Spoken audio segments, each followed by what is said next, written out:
Bonjour, bonjour, bonjour à la merveilleuse famille de Dieu. J'espère que vous allez bien. J'espère que vos familles se portent bien par la grâce de Dieu. Moi également, je vais bien et ma famille aussi et ça se voit. Aujourd'hui, nous allons passer à une autre phase, un autre domaine de l'éducation de l'enfant. Nous avons déjà fini avec tout ce qui est sexualité et aujourd'hui, nous allons parler beaucoup plus du spirituel parce que le spirituel est la priorité dans l'éducation d'un enfant. Voilà pourquoi aujourd'hui, je suis accompagnée de mes enfants que vous allez découvrir par la suite. Et nous allons parler de spiritualité. Ils vont essayer de vous présenter ce qu'ils ont l'habitude de faire en matière de spiritualité, en matière de religion, pour que ce soit aussi un exemple pour d'autres familles, pour d'autres parents et pour d'autres enfants de leur âge ou pas, de pouvoir le faire aussi chez eux, surtout pour ceux qui ne l'ont pas encore fait. Donc, nous allons commencer par la prière et nous poursuivrons par la suite. Ézéchiel va prier pour nous. Notre Père qui es aux cieux, merci pour cette journée que tu nous accordes, Père. Protège-nous alors que nous allons vers cette vidéo, Père. Permets que d'autres parents fassent comme nous, Père. C'est la prière au nom de ton Fils Jésus. Amen. Amen. On dit bonjour. Bonjour. Bonjour. Ok, bien. Je vais commencer par les présentations parce que vous ne connaissez pas mes enfants. Donc, ils vont se présenter par ordre de naissance. Je commence donc par l'aîné. Comment tu t'appelles? Jérémie, Quel âge tu as? 11 ans. Et c'est quoi ton nom de famille? Ondwa Panda. Voilà. Zanga Ondwa Kwanda Eden. Très bien. Et après, Jérémie, c'est qui? Ézéchiel. Ézéchiel, c'est quoi ton nom? Vele Ondwa Panda. Voilà. Vele Ondwa Kwanda Ézéchiel. Voilà. Je préfère que vous donniez tous vos noms. Hein. C'est important. Et après, la troisième, c'est... Israël. Comment tu t'appelles, Israël? C'est quoi ton nom?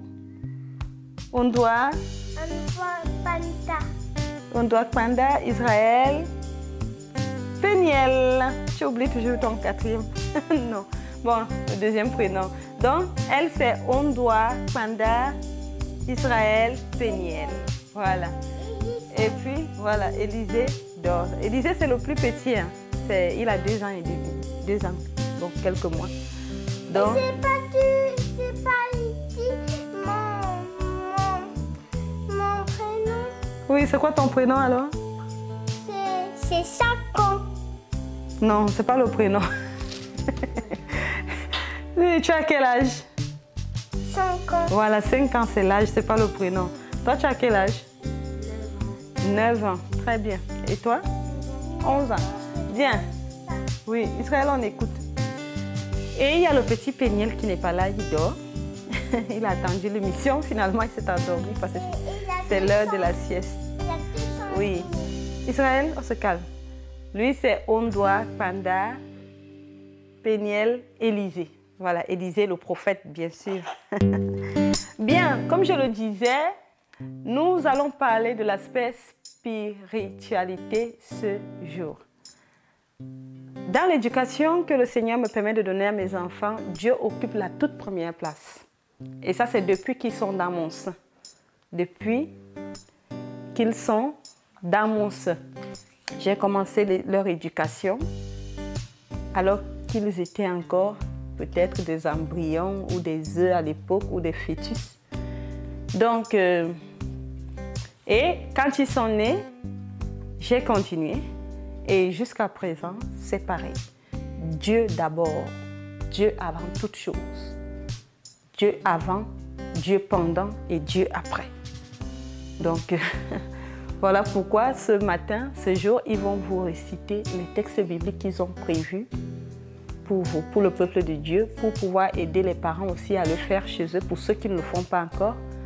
Et pour les enfants qui n'aiment pas le faire, parce que je sais qu'il y a des enfants qui n'aiment pas entendre parler de Dieu, malgré l'éducation que les parents leur donnent. Il y a aussi des enfants qui n'ont jamais entendu parler de Dieu parce que les parents ne mettent pas l'accent sur l'aspect spirituel. Voilà pourquoi je préfère faire cette émission avec mes enfants pour inciter d'autres familles à le faire. Amen. Alors, Jérémie va nous réciter le psaume ou les psaumes qu'il a prévus pour nous. Vas-y, Jérémie, on t'écoute. Alors, moi, j'ai prévu le psaume 113 et le psaume 114. Vas-y. Le psaume 113. Louez l'Éternel. Serviteurs de l'Éternel, louez. Louez le nom de l'Éternel.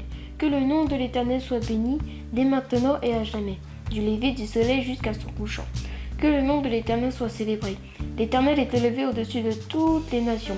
Sa gloire est au-dessus des cieux. Qui est semblable à l'Éternel notre Dieu? Il a sa demeure en haut. Il abaisse son regard sur les cieux et sur la terre. De la poussière, il retire le pauvre. Du fumier, il relève l'indigent. Pour les faire asseoir avec les grands de son peuple. Il donne une maison à celle qui était stérile. Il en fait une mère joyeuse au milieu de ses enfants. Louez l'Éternel. Amen. Amen. On applaudit pour Jérémie. Amen. Gloire à Dieu. Très bien. Le prochain. Alors, le psaume 114. Quand Israël sortit d'Égypte, quand la maison de Jacob s'éloigna du peuple barbare, Juda devient son sanctuaire, Israël fut son domaine. La mer le vit et s'enfuit. Le Jourdain retourna en arrière et en arrière. Les montagnes sautèrent comme des béliers et les collines comme des agneaux. Qu'as-tu, mer, pour t'enfuir, Jourdain pour retourner en arrière? Et vous, montagnes, qu'avez-vous pour sauter comme des béliers? Et vous, collines, comme des agneaux? Tremble devant le Seigneur, ô terre, devant le Dieu de Jacob, qui change le rocher en étang et le roc en source d'eau. On applaudit. Gloire à Dieu. Très bien. Maintenant, à qui le tour? Ézéchiel. Israël, d'abord. Après, c'est Ézéchiel. Israël, c'est la petite. Il faut toujours qu'elle soit entre vous deux. Très bien. Israël va nous réciter le psaume 113. 113. Vas-y, ma chérie. Louez l'Éternel, louez l'Éternel. Dis-le dans sa bénie, dis dans son été, fait de ses, dis dans son sang, dis-le dans sa sécurité, dis-le dans L'Éternel est élevé. L'Éternel se fait au-dessus des populations, sa gloire est au-dessus des cieux. Et son nom est au-dessus, et la sorte dans la haut, et la paix se regarde sur les cieux et sur la terre. La poussière retire les pauvres, les volets rafraîchissants pour faire voir avec les grands du sang peuple. Et tant les gens ensuite étaient stérile, et les femmes royales avec les chiffres enfants. Louez l'Éternel. Amen. On applaudit pour Israël. Très bien. Gloire à Dieu. Maintenant, Ézéchiel. Moi, je vais commencer par le 114. Comme tu veux. Psaume 114. Vas-y. 114. Quand Israël sortit d'Égypte, quand la maison de Jacob s'éloignait d'un peuple barbare, Juda fut son sanctuaire, Israël fut son domaine. La mer le vit et s'enfuit, le Jourdain retourna en arrière. Les montagnes sautèrent comme des béliers et les collines comme des agneaux. Qu'as-tu donc, ô mer, pour t'enfuir, Jourdain pour retourner en arrière? Qu'avez-vous, montagne, pour sauter comme des béliers, et vous, collines, comme des agneaux? Tremble devant le Seigneur, ô terre, devant le Dieu de Jacob, qui change le rocher en étang, le roc en source d'eau. Amen. Gloire à Dieu. On applaudit pour Ézéchiel. Viens maintenant, le psaume 113. Vas-y. Louez l'Éternel. Serviteurs de l'Éternel, louez le nom de l'Éternel. Que le nom de l'Éternel soit béni dès maintenant et à jamais. Du lever du soleil jusqu'à son couchant, que le nom de l'Éternel soit célébré. L'Éternel est élevé au-dessus de toutes les nations, sa gloire est au-dessus des cieux. Il est semblable à l'Éternel, notre Dieu. Il a sa demeure en haut, il abaisse les regards sur les cieux et sur la terre. De la poussière, il retire le pauvre, du fumier, il relève l'indigent, pour les faire asseoir avec les grands de son peuple. Il donne une maison à celle qui était stérile, il a fait une mère joyeuse au milieu de ses enfants. Louez l'Éternel. Gloire à Dieu. On applaudit pour Ézéchiel. Très Très bien. Félicitations les enfants. Gloire à Dieu pour ce travail que vous avez fait. Amen. Bien, maintenant, qu'est-ce qu'il y a? Bien. Maintenant, nous saurons comment les enfants vivent leur spiritualité. Qu'est-ce qu'ils font exactement au quotidien pour toujours être en communion avec Dieu, pour avoir une relation parfaite avec le Seigneur. Bon, je ne dirais pas parfaite au sens du terme parce que c'est un cheminement, d'accord? Donc, petit à petit, ils construisent leur relation avec Dieu. Pas seulement parce que les parents leur ont inculqué des notions depuis le berceau, mais aussi parce que petit à petit, ils commencent à faire eux-mêmes leur expérience avec Dieu au quotidien. Alors, les enfants, chacun de vous va me dire ce qu'il fait vraiment pour Dieu, pour qu'il ait une bonne relation avec Dieu au quotidien. Ézéchiel, par exemple. Je prie aussi tout seul. Tu pries tout seul. Tu fais quoi d'autre? Je lis. Tu lis? Tu lis quoi? La Bible. Parlant de la Bible, dis-nous un peu plus. J'en suis à Romains. Oui, qu'est-ce que tu fais? Tu as commencé à lire la Bible quand? Ou alors, ça fait combien de fois que tu lis ta Bible? 4 fois. 4 fois. Oui. Parle-nous un peu de tes lectures. Ce que j'ai retenu alors? Oui, par exemple. J'ai retenu l'histoire de Josué et la muraille, devant la muraille de Jéricho. Oui, un peu à haute voix, Ézéchiel. J'ai retenu l'histoire de Josué devant la muraille de Jéricho. Oui. Et aussi celle de Samson. Oui. Et ça fait combien de fois que tu lis ta Bible? 4 fois. En entier, c'est ça? Oui. Oui. Donc, ça fait... Tu as commencé quand exactement? Ça fait combien d'années que tu lis ta Bible en entier? Puisque tu es à la 4e fois et tu es déjà au livre de Romains, c'est ça? Ça veut dire 4 que ans. ça fait 4 ans que tu as commencé ta lecture? Donc, chaque année, tu lis la Bible. Ça te prend une année pour lire de la Genèse à l'Apocalypse, c'est ça? Oui. Ok, c'est bien. Maintenant, Maintenant, c'est c'est moins. Donc, tu ne fais plus 1 an pour finir ta Bible, c'est ça? C'est quelques mois, c'est bien. Et qu'est-ce que ça fait en toi? Qu'est-ce que ça change en toi, dans ton quotidien? Le fait de lire la Bible en entier chaque année, qu'est-ce que ça produit en toi? Ça change le comportement. C'est bien. Après, je ne sais plus. Ça te permet aussi de comprendre la volonté de Dieu. Oui. Il y a quoi dans la Bible? Les histoires. Les histoires, oui. Je sais que tu aimes bien les histoires. Quoi d'autre? Des leçons. Des leçons de vie, Des bénédictions. des bénédictions, Et des malédictions. des malédictions, des avertissements, des reproches, des remarques. Il y a plein de choses. Il y a des leçons de vie, comme tu l'as dit. Il y a de la science dans la Bible, la littérature, les mathématiques. Il y a aussi l'amour dans la Bible. D'ailleurs, la Bible n'est faite que de ça. Les esclaves. Oui, l'histoire des esclaves, le peuple d'Israël qui était en esclavage. Bien, on rend grâce à Dieu. Voilà un peu ce que Ézéchiel fait quotidiennement. Il lit sa Bible tous les jours parce que je leur ai inculqué la notion de lecture biblique. Chaque année, il faut lire sa Bible, il faut relire sa Bible. Puisque moi-même, je le fais en tant que parent, je leur donne cet exemple. Donc, je leur dis pas seulement de lire, moi-même, je le fais. Ils sont à leur 4e fois de lecture biblique. Moi, je suis à ma 3e fois. J'avais commencé avant eux, mais vous voyez bien, l'élève dépasse toujours le professeur. J'avais commencé une année avant qu'eux, je leur ai inculqué cela et maintenant ils lisent, ils sont à leur 4e fois de lecture biblique. Moi, je ne suis qu'à la 3e fois. Mais ce n'est pas grave, par la grâce de Dieu, on va se rattraper. je vais les rattraper. Mais ils lisent tellement, ils lisent très vite et ça c'est bien. Si à 9 ans tu as déjà lu la Bible 4 fois, c'est une bonne chose et chaque année tu dois continuer. Bien.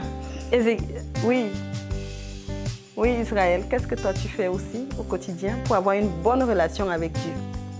Moi, c'est fait l'étude. Oui, elle dit qu'elle fait l'étude. Quoi d'autre? C'est pris. Tu pries, oui.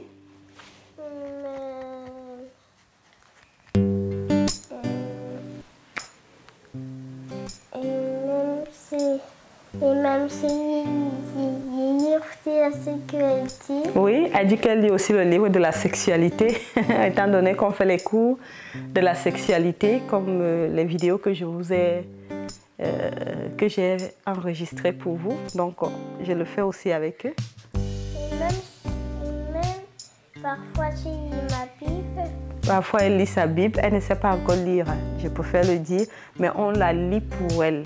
Voilà, donc on a des séances de lecture pour elle, surtout la nuit quand on va se coucher.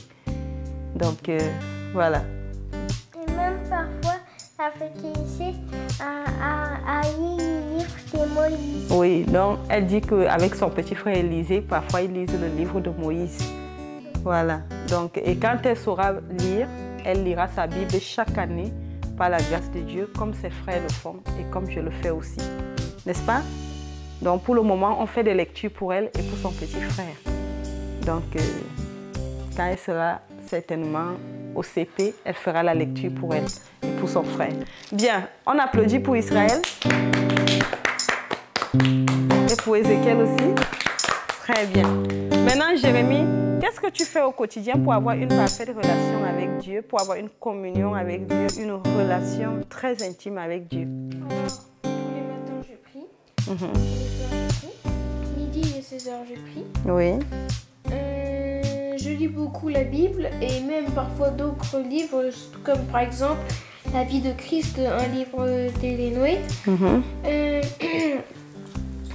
J'ai aussi lu avant Ben Carson, qui était vraiment un livre quand même qui n'a pas changé ma vie, mais qui m'a beaucoup touchée parce que... Les mains du miracle, voilà, c'est ça? Les mains du miracle, parce que en fait, moi aussi, sans vouloir vraiment mentir, j'avais aussi quand même une petite impression que les Noirs étaient vraiment laissés.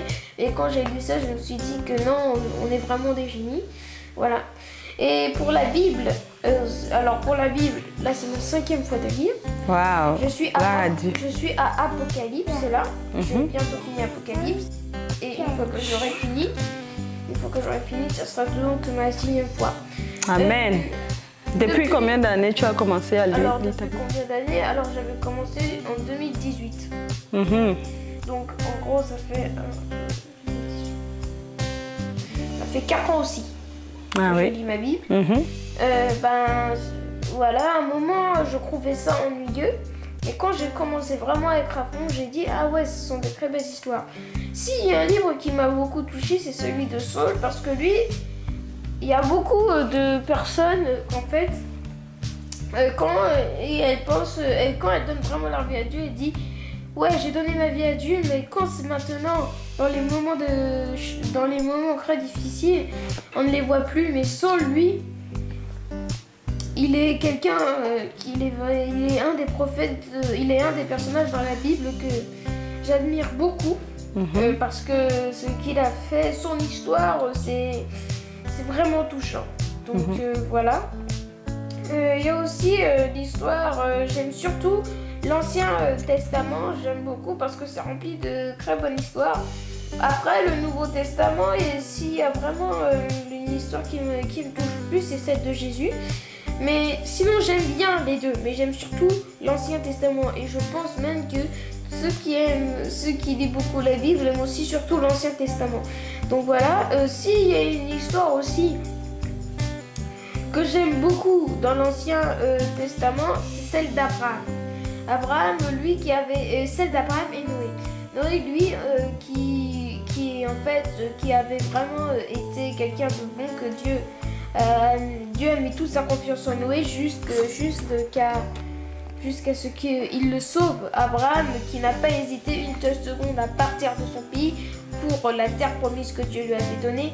Abraham, à chaque fois qu'il avait un problème, il le confiait à Dieu, et quand Dieu lui avait demandé de sacrifier son fils Isaac, il a été Christ, mais il a quand même fait par amour pour Dieu, car c'est lui qui lui avait donné Isaac par miracle, parce que Sarah ne pouvait pas lui donner d'enfant. Donc, parce que je connais beaucoup de personnes, si Dieu demande aujourd'hui à un père ou à une mère de faire ceci, le père aura du mal pour 2 raisons. Ou alors pour une de ces 2 raisons. Soit parce que soit parce qu'il aime beaucoup son fils, soit parce qu'il a peur de sa réputation. Donc voilà, donc là, ça sera bientôt ma 6e fois que je vais lire ma Bible et je suis bientôt en train de finir l'Apocalypse. Voilà. Gloire à Dieu. On applaudit pour Jérémie. Bravo Jérémie, bravo vraiment pour ce travail que tu fais, ce magnifique travail. Donc toi, tu es à la 5e fois, à ta 5e fois, et toi à ta 4e fois. Et fois à ta 3e Moi, à la 3e fois. Je vais rectifier quelque chose chez Jérémie. Tu n'as pas commencé à lire ta Bible en 2018.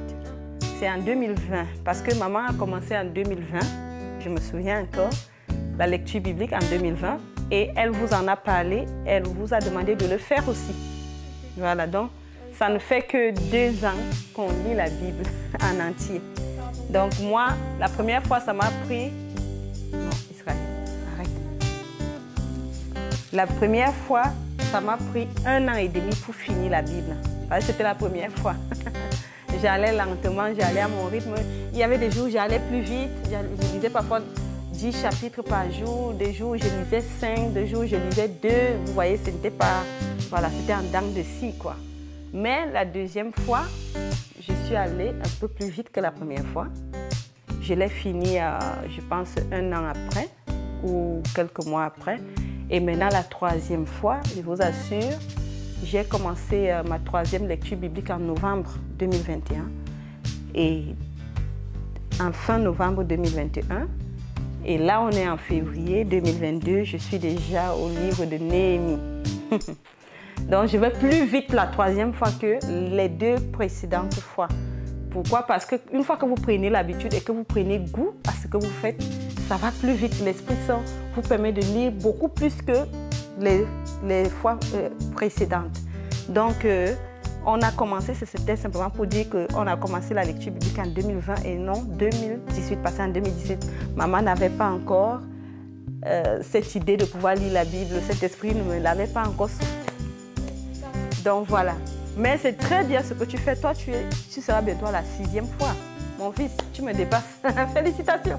Toi aussi, 4e fois. Félicitations. Et Israël, petit à petit, elle fait aussi son bonhomme de chemin. Et vous voyez, en lisant, on apprend beaucoup de choses pour soi-même déjà. Dieu nous corrige en lisant. Dieu, franchement, et je me souviens, chaque fois, mon meilleur moment de la journée, c'est quand je prends ma Bible pour la lire ou bien quand je vais prier. Parce que plus vous lisez, plus vous avez cette intimité avec Dieu. Vous sentez vraiment que vous êtes près de Dieu. Et c'est là qu'il vous corrige aussi. Il vous avertit. Il vous dit, oui, ici tu as bien fait, merci, gloire à Dieu. Là tu as mal fait, il faut corriger. En fait, c'est ça, s'attacher à Dieu. Si vous n'avez pas cette intimité avec Dieu, si vous n'avez pas ces moments de lecture personnelle avec Dieu, ce sera difficile pour que vous ayez cette amitié, en fait, que ce lien soit resserré entre Dieu et vous. Et quand les moments de trouble arriveront, vous allez vite basculer de l'autre côté si vous n'avez pas une bonne relation avec Dieu. Donc, je prie vraiment les uns et les autres aussi à le faire. Et ici à la maison, chez nous, à part ces moments de lecture personnelle, nous avons des moments de retrouvailles en famille. Il y a la vigile matinale le matin. Il y a la prière du midi. Ça fait depuis quelques années, le Seigneur m'a mis en tête de pouvoir instaurer la prière du midi à la maison pour prier pour tout le monde entier, pour les problèmes des uns et des autres. Nos voisins, nos familles, nos ennemis, donc ceux qui se déclarent nos ennemis parce que nous n'en avons pas, bien sûr. Et, bref, tous les problèmes que les uns et les autres peuvent rencontrer. Côté spirituel, côté social, le boulot et tout. L'école en prie pour chaque personne. Donc, si vous avez des sujets de prière, faites-les nous savoir. Nous allons prier pour vous. Et maintenant, à 16h, chaque 16h, quel que soit l'endroit où nous sommes, quel que soit ce que nous faisons, même si nous sommes à table ou on fait autre chose, ou des activités, ou les enfants sont à l'école, ils savent qu'à 16h, il faut prier. Même s'ils sont dans le bus, même si nous sommes sur la route, dès qu'il est 16h, on laisse tout ce qu'on fait, on quitte même la table si nous sommes à table pour prier. Et pourquoi on prie à 16h? On prie uniquement pour notre foyer. Parce qu'on a compris que c'est bien de prier pour les gens à l'extérieur, mais si on ne prie pas pour nous-mêmes à l'intérieur, ce sera chaud pour nous. On n'aura pas cette relation avec Dieu. Oh, on a besoin de support à l'intérieur. Donc, on prie uniquement pour notre foyer. À 16h, on ne prie pour personne d'autre à cette heure-là. Et maintenant, à 20h, on fait le culte du soir. On recommande notre journée à Dieu, je vais dire notre soirée à Dieu. On fait le bilan de la journée. Et après, on va se coucher. Et avant de se coucher, j'ai toujours demandé aux enfants de faire 10 à 15 minutes de lecture.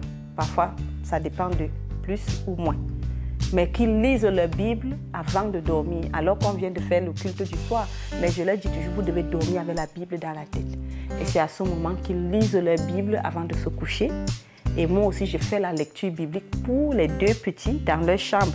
Donc, au lieu de leur lire les histoires du monde, qu'on a l'habitude de lire les histoires que les uns et les autres ont l'habitude de lire ou bien de vendre dans des bibliothèques, je préfère lire les histoires de la Bible à mes enfants. Parce que c'est des histoires vraies, ce n'est pas des histoires inventées. Donc, je leur fais cette lecture, Israël et son petit frère. Et quand je finis, je prie pour eux, je prie avec eux. Et ils s'endorment. Au moment où ils s'endorment, moi maintenant, je continue ma lecture biblique, toujours avec eux dans leur lit. Eux, ils dorment déjà. Mais je continue ma lecture biblique, c'est-à-dire ma Bible. Je prends maintenant ma Bible et je continue à lire là où je me suis arrêtée pour que je puisse aussi avancer dans ma lecture biblique. Donc voilà un peu ce que nous faisons chez nous et le Seigneur nous corrige au fur et à mesure que nous avançons. Et étant donné que nous avons pour sujet de prière principale dans notre foyer, c'est celui de ne plus pécher contre Dieu.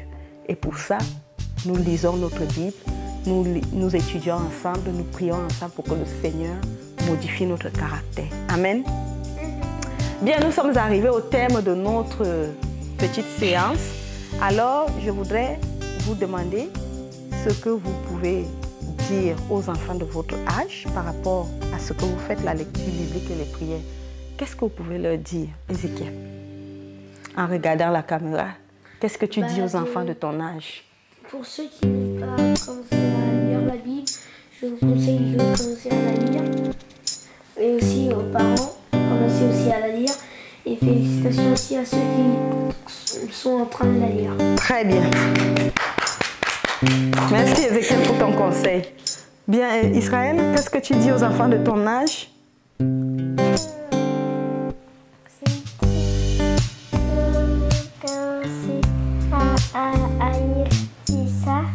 Elle dit commencer à lire déjà, oui. Et même les adultes. Les adultes aussi.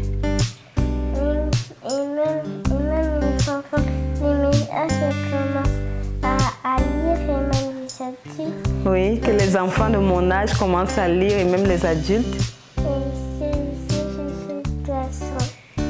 Et c'est oui, et tu veux qu'ils lisent quoi exactement? la Bible. La Bible. Très bien, on applaudit pour Israël. Jérémie, qu'est-ce que tu conseilles aux enfants de ton âge en quelques mots?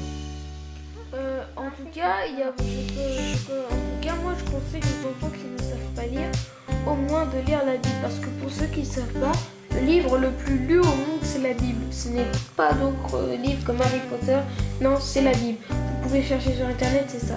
Donc je vous conseille de lire la Bible, de lire autant que vous voulez. Et comme ça, vous allez ressentir une paix intérieure entre vous. Et vous allez être en relation avec Dieu. Aussi, pour les parents, commencez aussi à lire la Bible et parfois même faites aussi des concours de lecture avec vos enfants. Par exemple, la personne qui termine la Bible seulement en un mois, par exemple, et ben elle reçoit un petit cadeau, je ne sais pas. Faites des petits concours juste au moins pour permettre à vos enfants d'aimer la Bible et de lire la Bible. Parce qu'il faut qu'on s'intéresse à la lecture pour la jeunesse. Parce que rester trop devant les écrans, ça pourrit le cerveau. Donc moi je conseille à ce qu'on lit beaucoup la Bible. On peut rester devant les écrans de temps en temps, mais essayons de lire beaucoup plus la Bible pour avoir une paix intérieure entre nous et pour avoir une relation avec Dieu. Amen. Merci les enfants pour tous vos conseils. J'espère que les enfants de votre âge ou alors plus ou moins ont entendu ces conseils et que ceux des enfants qui le font déjà dans leur foyer, gloire à Dieu, félicitations, continuez, allez-y de l'avant. Ceux qui ne l'ont pas encore fait ou qui ne savent même pas qu'ils doivent le faire, commencez maintenant, ça fait toujours du bien. C'est le meilleur livre du monde. Donc on ne perd rien en le lisant. Au contraire, on apprend beaucoup et ça change notre caractère. Ça change même l'humeur dans la maison. Ça crée de la joie, du bonheur, de la paix, tout ce que vous voulez. Parce que c'est Dieu qui rentre dans votre foyer. Amen. Et puis, chers parents, encourageons nos enfants à lire la Bible. C'est très important. Encourageons-les. Amen. Bien, on va prier. Nous sommes arrivés au thème de notre petite séance. Israël va prier pour nous. D'accord? Oui, c'est fini. Bien. Israël, tu vas prier pour nous. On se met à genoux, les enfants.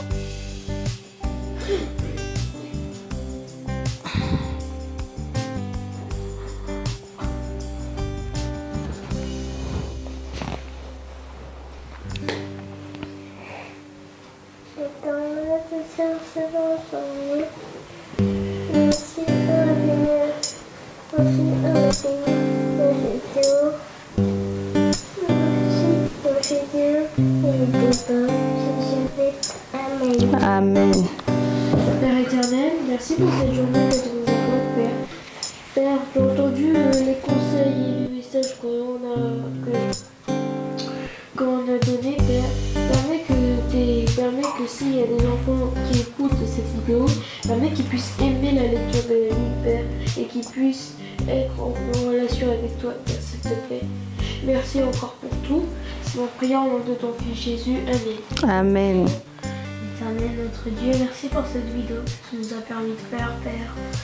Protège tous ceux qui la regarderont, permets qu'ils commencent aussi leur lecture biblique comme nous, Père.